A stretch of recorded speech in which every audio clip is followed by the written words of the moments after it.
مفيش أكتر من المتاحف في مصر، ومن أهم متاحف وجه قبلي هو متحف ملوي في محافظة المنيا، واللي تم افتتاحه في 1963 في عهد الرئيس الراحل جمال عبد الناصر.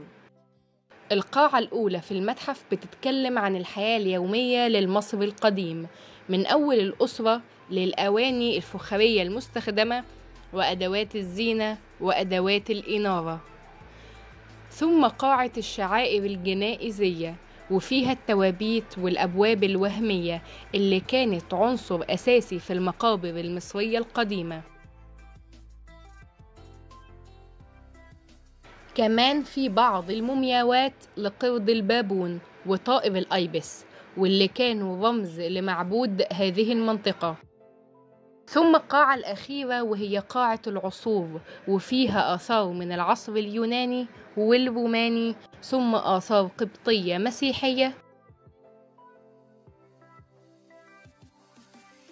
وبعد كده آثار من العصور الإسلامية تشمل مصحف وشواهد قبور وحاجات مختلفة.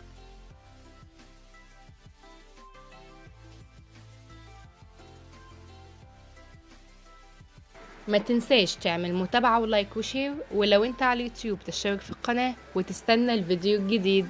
دي كانت حكاية متحف ملوي، نتقابل ان شاء الله في حكاية جديدة.